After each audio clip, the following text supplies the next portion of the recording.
Hey guys, welcome back to another episode of the Crimson Crossover podcast presented by the Field of 68. I'm Christian Sykes, joined as always by Charles Branch and Joey Blackwell.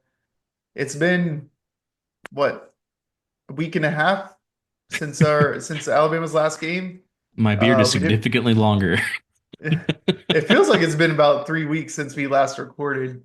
Um, how are you guys doing today? How's it been? How have you guys been hanging in there? I just emerged from my cave for the first time. No, it's been good. It's been after watching the national championship game, which was a credible game, of course, between Florida and Houston, it just kind of hit me about with just what a great season we watched. Not just for Alabama or the SEC or Auburn, making it to the Final Four, or Florida winning the whole thing, but just so many good games in this tournament. Yes, a lot of people were disappointed by the chalk in the first couple of rounds moving forward, but by the end of it all, it was such a good tournament. Um, and it's a shame that it's over. That's my one sadness. I wish we still had a couple more months of basketball left, but we're about to get into it. But yeah, I'm really glad we had such a really good season this year. Yeah, I think as we've gotten more days away from the season, I've even looked at the season more positively. And I was positive on the season. I mean, you have to be when you get to the Elite Eight. Um, and we'll get into it more why I may feel that way and just all of our opinions on the season. But of course, as soon as the season ends, you're right into transfer portal, who's leaving, who's coming, stuff like that. So to quote John Rothstein, we sleep in May. It definitely feels like right now we're still very much in basketball season. And maybe when May comes around and you get some of these decisions about NBA draft and guys figuring out their landing spots for next year, things will slow down a little bit, but then it'll start picking up again in the summer, just as you get more about schedule and different things like that. But definitely still like we're in the thick of it right now, even though there may not be games being played currently. Well, and before we get into the, you know, Elite Eight, I mean, we can do it whichever way you guys want. We can either talk Elite Eight first, or we can talk portal stuff because there's been a lot of Alabama news that's happened in the last week People or know what so. people know what happened in the Elite Eight. I don't know if we really need to talk about Yeah. it. If it was like a week, if it was like even like less than like 6 days ago, maybe, but it's been a while.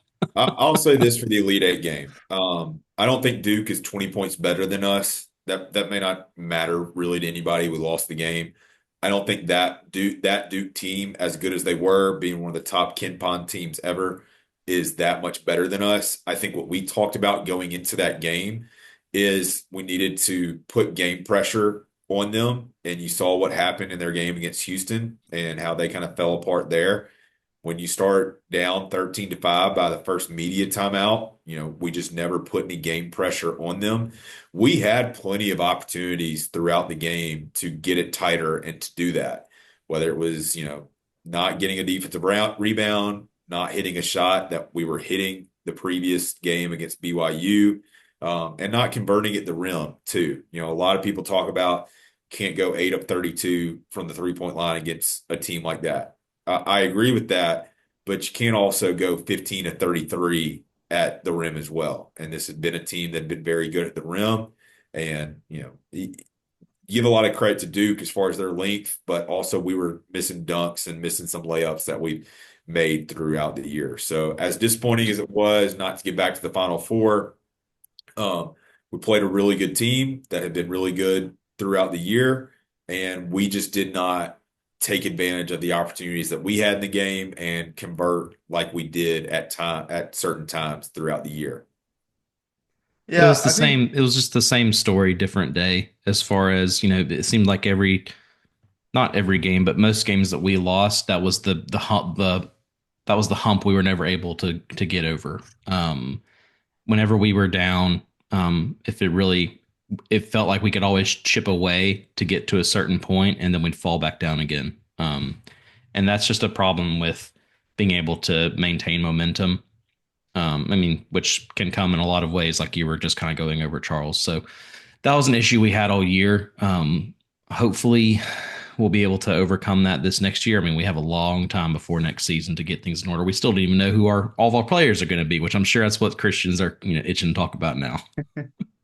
Um, I think that the game was a lot like the Auburn game in Coleman, where I mean, I know that we at one point in that Auburn game we tied the game, and then they just kind of went on a 7-8-0 run. But it never felt like Alabama was comfortable in that game. I also think that Alabama, for as much experience that they had, they let the moment get the best of them at the beginning of the game. Um, and the starts for Alabama all season were the issue. And I think you end up losing by 20, but like Charles said, you start down in an 8 point hole against a really good Duke team, and you're crawling and scratching back the entire time. And it never felt like Alabama had 8 to 10 chances that the score was within 6 points, and they either didn't get a stop or they didn't shoot an open or they didn't make an open shot. And after the first half, I was like, okay, Alabama, I feel pretty good. You're down 7, I believe. Like I was like, yeah, I mean, I feel pretty good. Shots weren't falling, but they were open, so I expect them to kind of fall in the second half, and they never did. Um, Ultimately, that's why you lose the game. I think, transitioning into this season and talking about this upcoming season, some of the things that plagued Alabama the most last year, or I guess this year, was length, was physicality, was dealing with these longer teams. You saw it when Alabama played Florida. You saw it when Alabama played against a very high pressure team in Tennessee. You saw it when they played Duke.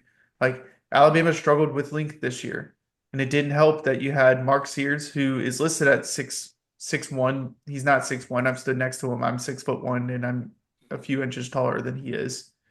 Um, when you have Aiden Holloway, who again is listed at 6'1", is not 6'1". You have LeBaron Philon, who is 6'3", but he's a freshman, right? And Chris Youngblood's 6'4". He's probably more like 6'2". So like you have all of these shorter guards that you have to play, and then you have everybody else outside of Darian Reed is 6'10" and above. I mean 6'8", 6'9" and above with Muhammad Diabate. Um, and Alabama's addressing that. In the last week, you talk about hitting the ground running. Within 2 days of our game ending, we already had a portal commitment. Noah Williamson out of Bucknell. He's a center that's 7 feet 250. He's kind of a guy as far as his size is concerned, that Alabama hasn't really had under Nate Oates. And then you host a Corey Chess from LSU that went for 18 rebounds against us on that Monday. Ultimately, he decides to go to Ole Miss. That's a different conversation. You get Taylor Bol Bowen from Florida State, who's 6'10", has a really long wingspan, shoots 40% from three. And then you go get Jalil Bethea out of the portal from Miami, who was a guy that you recruited last year. Was the sixth overall player in the class. He's 6'5" with like a 6'7", 6'8" wingspan. So it's very clear to me that the staff is targeting length with this next season. It's interesting because I don't think we'll have a NATO. I don't think we've had a Nate Oates team that's going to be as long as this team is. I don't even think the Brandon Miller, Noah Clowney team was as long as this team is. So it'll be interesting to see kind of what that looks like. This may also be the first team since the 2020-2021 team that did have some bigs that weren't able to shoot the three. But you think about Noah Williamson, Aiden Sherrill right now as guys who be playing that 5 center role. Well, both of them can step out and hit shots from the 3-point line. You just talked about Bol Bowen being able shooting 40% from three. This may be the first team where really, 1 through 13 or 1 through 15, however many, roster spots we ultimately end up giving out, that you've got guys that can shoot the ball from outside and you can really space the floor. I think that's, even though the offense was really, really good this year again, we ran into situations where we didn't shoot the ball as well from three at times, and maybe didn't have as many good 3-point shooters on the floor that we did, last season or in previous seasons. So, in addition to the length, it's guys that, from an offensive standpoint, you're going to continue to put pressure on defense. Now, um, it's very unfortunate to lose Coach Pannone to Arkansas State. Probably not surprising with what he's done on the offensive side. And I know we'll hire somebody good to run the offense, and a lot of it is Coach O's system and how he wants to play. But what Coach Pannone did in his 2 years, having top five Ken Palm offenses, as much as turnovers were a problem at times this year, I think it was more so that we weren't generating enough turnovers on the defensive side, but it's still the best 2 years we've had as far as limiting turnovers. And then, of course, with the pace and speed that we played this year, again, I know we'll hire somebody good, but I think that looks right now a big loss on paper until we figure out who comes and takes that assistant coaching spot. And additionally, you talk about some guys that we got, some guys that have left. Obviously, the seniors, Mark Sears, Chris Youngblood, Grant Nelson, Cliff Amori, are all guys that are leaving. Nas Cunningham was expected to transfer. I think anytime that you get a guy that redshirts, it's probably pretty likely that they're going to be gone. That's a key thing to pay attention to next year.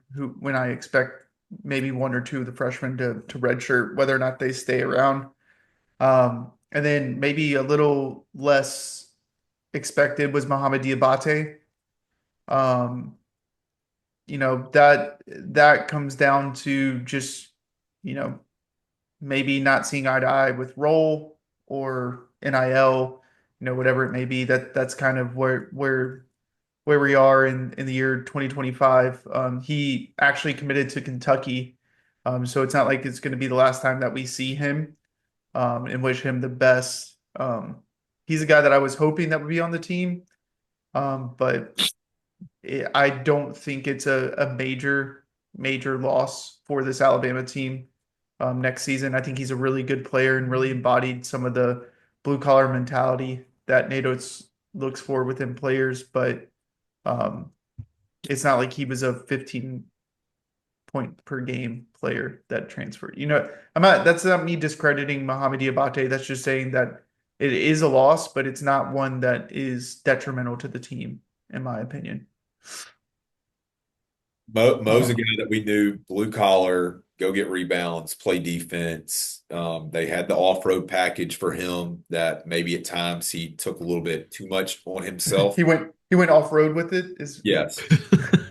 And look, he got hot from the 3-point line in the first and second round. I think he started the NCAA tournament 4 for 4, but it is a very slow shot for him from the 3-point line. So yeah, he's a guy who can knock down shots, but I think as far as what you want from a player in that position, if you can go find somebody that can play similar defense, but can score a little bit more on the offensive side, then you go find somebody that can do that. And I'm not saying that Mo was pushed out, but we always knew that he was a defensive guy coming in and giving us some of that blue collar, toughness. It's very interesting to me that he's going to Kentucky and should be playing in a similar offense. It'll be interesting to see how Mark Pope uses him, but as you mentioned, it's 2025. This is how college basketball is. Good luck to him. I think he'll continue to be supported by a lot of people, except for when Kentucky, I expect, comes to Tuscaloosa. But I feel very comfortable with the guys that we've already gotten and expecting to get more. That Coach Oates will have whatever we need as we get ready for the 2025-2026 season when that time comes. Fogs are ecstatic that their favorite basketball team just acquired Mo Diabate. Well, the one person I feel bad about is Danny Stew. So for those of you guys who don't know, and maybe you guys don't know this story either, the Crimson jerseys, not the retro ones that we unveiled, but the original first ones, right? Well, Danny decided back in December when we unveiled them that he was going to get a Mohamed Diabate jersey. It took 3 months for him to get the jersey. He gets it in right before March Madness for the Mohamed Diabate jersey, and now Mo transferred. I told him, I was like, this is why you got to get like seniors as like your jersey. Like you can't get the people that have eligibility left because obviously they're not. There's a chance that they might leave.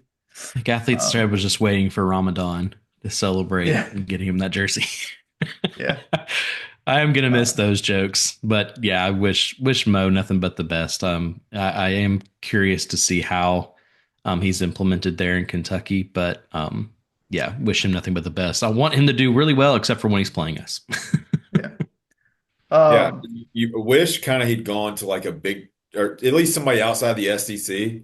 Because I don't know if y'all watched any of the Crown basketball tournament, first edition of it, being in Las Vegas. Um, but watching Nebraska, Jawan Gary, seeing the success that he's had over the past couple of years at Nebraska, that's fun when those Alabama guys like that go have success, and we never have to see them again on the yeah, court. It's the guys that we have to play against, like a Nick Pringle, like a Muhammad Wagi, like a Jaden Bradley, that you hope for the best for them, except for that night, and even maybe still hope for the best for them that night, just not team success. But that's where this obviously gets a little bit tougher in this transfer portal era. Well, yeah. And maybe Mo will regret his decision when we beat Kentucky three more times next year. Yeah. that'd be sick. Be sick. Hopefully we don't play them three more times next year. Hopefully we only get the Think we get home them game. once. We'll get them Yeah. once, yeah, and then Hopefully we get them the potentially home SEC game. Yeah. tournament. Um, but outside of that, I mean, I think you're still waiting. Latrell Wrightsell announced that he was back. Houston Millette announced he was back. Aiden Sherrill announced he was back. Aiden Holloway announced he was back. Like, I know that a lot of fans are like have been fiending for offseason portal news, and getting three portal guys last week is really, really, really good. But keeping those four guys is just as big as picking up any transfer in the portal, especially in 2025. Outside of that, you're still waiting on announcements from Darian Reed, um, Jaron Stevenson, as far as what they're going to do, and then obviously LeBaron Philon, as far as a draft slash comeback announcement. My expectation with LP is he's going to announce that he's going to enter the draft but maintain his college eligibility. Um, and then I think my expectation for Darian Reed or Jaron Stevenson, I think one of them is going to transfer. I don't think you can keep both on the roster. So whichever one that is, that's my opinion or expectation. So Alabama should have, maybe one or two more spots that they're trying to look to fill, but for the most part, I mean, Alabama's roster is pretty much set outside of another wing and another guard player, or wing And a slash big coach. and another guard player. And a coach. And coach, yeah. I expect the coach to become from the NBA ranks, which means we won't hear about them until June or July, most likely. Um, Especially if it's like how Brian Adams was, where I don't think where was he coaching he was in the playoffs, I'm pretty sure, as a coach, and we didn't hear about him until July. Um, I think the thing that makes me the most happy is the fact that LeBaron is the only player we're gonna have to sit and monitor in the NBA. It gets so exhausting every year having two, three, four guys test the waters, and you're wondering when they're going to announce. It'll be good to just have to, even if he goes to the NBA, which who knows, he might. Um, it's good to know that you only have to worry about replacing one guy potentially instead of having to potentially have three or four more guys lined up. I will say makes it easier for off season recruiting for the coaches too. I will say that the coaches probably appreciate it, but LeBaron being such a key piece for next year's Yeah. team, like your expectation is LP is going to be the lead guard on the team next year if he does come back. Like, it makes it almost impossible for recruiting because one, you don't know if he's coming back, and two, the teams or the players that are looking at your program assume that he's coming back, so they don't want to come to your program because they assume that you're going to get LP back. And so it makes it really tough, but luckily that's only one position that we have to convince. Um, I read somewhere that the deadline to withdraw is in like June 15th, and that I'm pretty sure the portal deadline to enter is April 22nd. So I assume that we'll hear news before then, but if you don't hear news before then about us either going after another guard or LP entering the port, you know what, like if Alabama goes out and picks up another lead guard, I think that kind of seals your expectation of like, hey, LP is not coming back if he does decide to go. Or if that deadline comes through April 22nd and Alabama doesn't have another lead guard, you're either assuming that A, Alabama is going after a player that's in the draft that they're expecting to come back, or LP is coming back. And so you can kind of narrow down your list pretty extensively from that point of view. Yeah, you obviously don't want a Charles Bediako situation to No. happen again. Um, and so, that does make it very difficult on the staff because you definitely want a guy like LeBaron Philon if he's not going to stay in the draft, you want him to come back. And I don't think it's an issue of him transferring somewhere else. But you also don't want to be with what you've already built through the portal. You don't want to be sitting here where you don't have a point guard. Now you've got guys that you could teach or, maybe use in the point guard role at times. But if you can get a guy like LeBaron, who I think could really benefit from an off season of continuing to get stronger, I thought he did a great job getting it to the rim throughout the year. So now continuing to put some more weight on and finish through contact. And with what we try to do of threes, layups, and free throws, he's definitely a guy that can be that guy to get to the rim and open things up for everybody else around the perimeter. Absolutely. And I will say from my point of view, if LeBaron is the guy next year, he's going to have to take a step up in offensive production. Yeah, there can't be games where he only attempts one shot next year.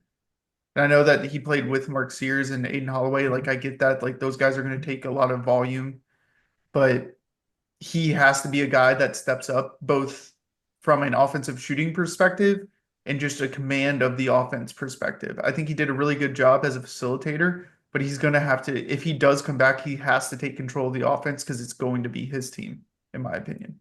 Yeah, the free throw attempts that Mark Sears would get, a lot of those need to be going to Philon next year. Yeah. And he needs to attack the rim the way that he did at the beginning of the year, not the way he did at the end of the year. So, and I mean, LP is a friend of the program. We interviewed him last offseason. Would have loved, I don't know if you listened to this, LP, but would love to have you back. I'll reach out to Gonzo to see if we can get you back on if you do decide to come back. But like, this is your team next year. If you come back and if you want to be a Bama boy, like, look, this is your year to take the reins. And Given the number one jersey. that's what I'm hoping for. I'm hoping he gets number one. And I think he's friends with Jalil Bethea and friends with Darian Reed and Aiden, like all of these guys. Like these are guys that you played AAU and high school basketball with. And I know one of our recruits, Davion Hannah, plays at currently at Link Academy. That's where LeBaron was too. So, another guy that he's very familiar with, of course. And when I we don't, talk about him playing with Darian Reed and Aiden yeah. Sherrill at times. So, And I think Bethea was either on his AAU team or on Link. I can't remember. Davian Hannah didn't play with him okay. at Link, but I mean, obviously they probably keep up with each other as they both were on Link. But a lot of parallels there. So I mean, he's grown up an Alabama fan. You know, he had a picture of him scoring a game winner in the national championship. What better way to do it than next year when you're the guy? So, um, So outside of that, go I ahead. felt like this was a year, even though we got the Elite Eight, that you finished this year and you kind of learned, like, from a staff standpoint, of just learned a lot of things that you probably want to do differently as far as getting bigger, different ways that you may want to attack and stuff like that. One of the things that I don't know, we talked a lot about how this team is battle tested throughout the year going into the NCAA tournament. I'm curious in y'all's opinions. we know Coach Oates likes to schedule tough, and we're already going to see Purdue at home. We should see Arizona and Birmingham. We should see Illinois and Chicago. We've got North Dakota coming to Tuscaloosa. We got the Players Era Invitational. Do you think that we're sitting here and still going to, schedule as hard as we did last year? Or because you look at a team like Florida and what Duke had to go through in the ACC and Houston outside of, the teams that they played like us and Auburn and stuff like that, as tough as our schedule was, some of those teams didn't play as tough as a schedule. And I feel like had an opportunity to get more in a rhythm. I mean, you look at our schedule, started great against UNC Asheville. UNC Asheville finished tied for second in the Big South. And then you play Arkansas State, who won the Sun Belt. McNeese, who obviously won a game in the NCAA tournament against Clemson. Kent State finished third in the MAC. South Dakota State, I think, finished third in the Summit and was upset in their tournament by North Dakota. I thought 2 years ago, we started with, I think it was Longwood, Indiana State, South Alabama, and Mercer. And that was 4 games, where that team really got in a rhythm on the offensive side. Do you think we see a little bit of a change of maybe not scheduling as tough a competition or scheduling games against teams that are coached by former Alabama assistant coaches to allow that team to get more into a rhythm to start the year? No. No, I think, yeah, I think it's. I'll let Christian talk. Um, no. I think that Nate Oates is going to schedule tough. I think that Nate Oates sees value in that.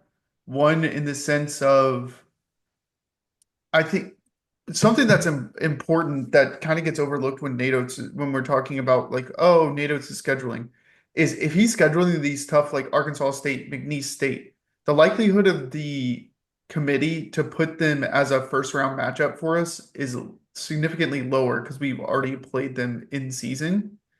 Um, and I think that's one of the reasons why they schedule the way that they do, is because they want to be able to limit the tournament matchups that they can, like, they have more control over tournament matchups by doing that. Um, I also think that it gives the team a good litmus test as to what they need to work on. Seeing that they see these high level mid major teams, they can say, okay, this is what this is going to look like. Or if they go up against them in the tournament, right? They've already seen them, right? They already know what they're going to do well. They already know kind of what they needed to scout, and they already have a scout on a team. And I think that's one of the really big reasons why we schedule the way that we do. And I don't think that we're going to change the way that we're scheduling whatsoever. I know, I Unfortunately. know, I know we don't get to pick, but I'd be willing to bet money we play Duke next year in the SEC ACC Challenge, just because Elite Eight matchup, and then both Duke played at home and Bama played on the road, so that perfectly matches up for Duke to come to Coleman. If that's how they're doing the schedule. So I think you take that game, and then you can easily that game took place. That was December 4th, I think is when that game was. So you kind of can take that game and kind of build around it. Bama just had, I mean, we talked about it all through this season about how we had that gauntlet that we ended up doing pretty well in. I think the only game we lost in that gauntlet was we lost to Oregon. But still, yeah, I agree with you, Christian. I don't think Oates is going to stop scheduling these teams anytime soon because, like you said, it preps the team for a tough SEC schedule that is going to get even more tougher year in and year out. But it also prepares teams for March and really helps as far as who's going to end up in your bracket and who's going to end up on the other side of it. Well, and Well, I do appreciate that we are bringing top competition to Tuscaloosa to Coleman Coliseum. Like we still have our game in Birmingham and all that, but I can't remember how many years it's been where it was just, your directional schools, your mid majors, your low majors that you would only see in Tuscaloosa and everything else was neutral site. So even if it's just the one game against Purdue, or it is, you get the ACC SEC Challenge in Tuscaloosa.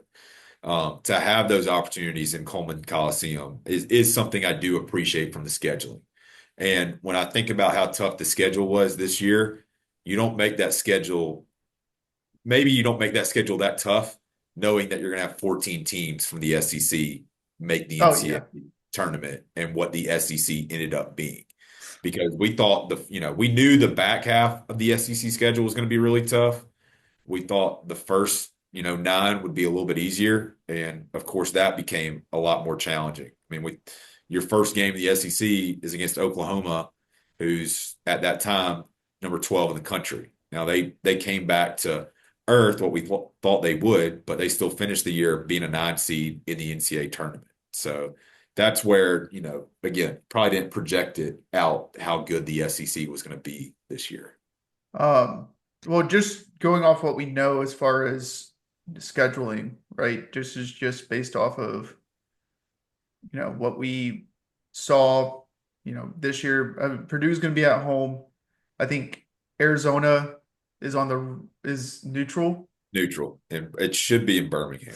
And then Illinois is neutral as well, up in Chicago. Yep.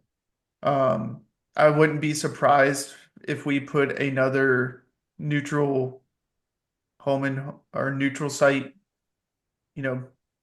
game in there, because you lose the Creighton game. So I wouldn't be surprised to see another team kind of fill that spot. Outside of that, I think you have North Dakota as the other team, and then you're gonna have mid-majors fill that spot. I think one of them is gonna be either Georgia Southern with Charlie Henry, or Kennesaw State with Antoine Petway, maybe Arkansas State or USF. Yeah. I think one of those four teams or maybe UTSA with Quanch. One of those five teams I think is going to be on the schedule, because I think that's how Nate likes to schedule. And then there's going to be a maybe one more bye game to go along with North Dakota, and then there are going to be two really good mid-major teams to finish out the non-conference schedule. What do you think also what do you think the odds are that we get a game with South Florida or a home and home setup with them? I don't think that's going to happen this year. Maybe down the road. I could definitely see it down the road, I feel like. Also, I don't think we'll get Duke. I think Duke will go to Auburn. I think we might get Louisville at home. I'd love to play Duke, but yeah, I get that. And there could be the possibility, similar to what we did with North Dakota, of going on the road and playing a low major team. Yeah. I predicted that we go play somewhere like Pacific, because that's close to where Houston Millette's from.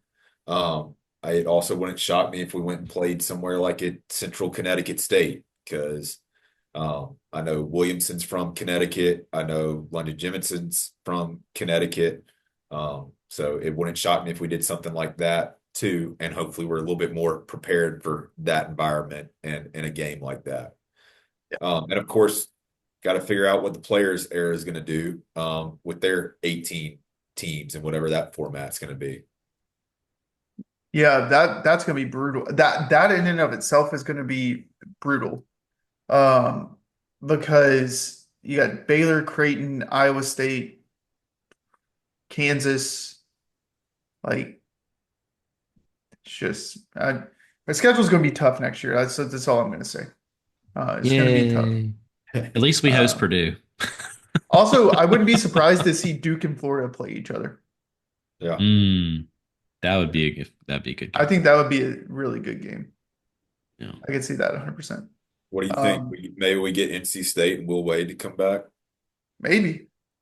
That's what they should do. That's what they should do. And then Auburn should play Houston at some point. Just get the final four teams crisscrossed. Yeah. Well, I think Auburn has actually they might play them, because they have last a neutral year. They have a neutral site game. Yeah, in Birmingham. It's good basketball. But yeah, other than that, I think our schedule for the summer or for off season is we'll sporadically do one, maybe get get a few guests here and there whenever everyone's kind of mellowed out. Maybe talk to Preston Murphy about getting him on this offseason. Um, get maybe Brian Adams. We tried last offseason. It was a little too late for that. But we'll do sporadic shows just depending on scheduling. If any news comes up, if Laverian Violin comes back, maybe we'll do a quick one on that. Just um, really appreciate everyone listening and tuning in. It's a really good season. Not ever going to be upset with an Elite Eight, ever. You want me to go ahead and set the expectations for next year? Go ahead, considering we don't have a full roster, but Charles, you can be my guest. Make the NCAA tournament. Which this time last year was my expectations. And they definitely, as the team got put together and we started playing, I did talk more about this being a second weekend team. Can't make the Final Four unless you get to the Elite Eight. This team gave themselves an opportunity to do that. And the way they gave themselves an opportunity to do that too was to make the NCAA tournament. So when I look back at this year, this was definitely a year that continues to move the program forward. For the past 5 years, this program has finished in the top 10 in the final, AP national rankings. And I think that's all you can really ask for. All you can ask for is to continue to have these opportunities because, we could have done what Kansas did this year, especially with all the injuries that we had to deal with. So I do give these guys a lot of credit for fighting through adversity and continuing to play at a high level, racking up wins and representing the university in a first class way. So yeah, I'll go ahead and say it. Expectations, make the NCAA tournament next year. Charles said we're Hey. winning the national championship next year, and if we don't, it's a failure of a season. Is it in Indianapolis next year? Yeah. Yeah, Joey's gonna have to go. I've already got my flights booked. Now, when I look back on this season, I'm going to remember a lot of things. I'm going to remember beating Kentucky 3 times. I'm going to remember the last second win against Auburn. Against Auburn had an incredible team this year, but even in their best year in their school's history, we still split the series with them. So I think that alone shows just where how far our program has come between those two things. So this season had a lot of frustrations, particularly a lot of them that just they were just seemed more nagging over time. Like it's just we couldn't, like I said at the very beginning of this episode, we just couldn't quite get over that hump. But at the same time, there were a lot of good moments like that. Grant Nelson's block on Cooper Flagg is the best player I've seen in basketball in a while. Just little moments like that will add up. So I said at the very beginning of this season that I thought that Alabama would make an Elite Eight, and that's what they did. So like you said, Charles, you can never get mad at that. No, and it was a successful season. Some programs make Final Threes, other programs can't make Final Threes. I do want to ask, three? what makes this season more successful? Reaching the Elite Eight or beating Creighton? Reaching the Elite Eight. Being a Creighton team that gave Auburn a scare in the second. Yeah. Goodness. But yeah, hopefully next year we get to the national championship and get past the Final Three barrier that we put ourselves in. One step higher than other teams in the state. So I'm going to say. Gotta get those last digs of the season in, Christian. Got to. Anyway, shout out Brian Moss for winning the bracket challenge. It was very unfortunate. Our friends at Auburn Anonymous finished 66th out of 117 people. If you want to come back in next year, maybe next time don't bash our sponsors and don't pick Auburn to win the national championship. That's just too. They had just gotten past the Gators, Christian. He would have won the whole thing. Yeah, unfortunate. So It you're is more than funny welcome. that he was bashing J&J, which also sells Auburn apparel, so he's missing out there.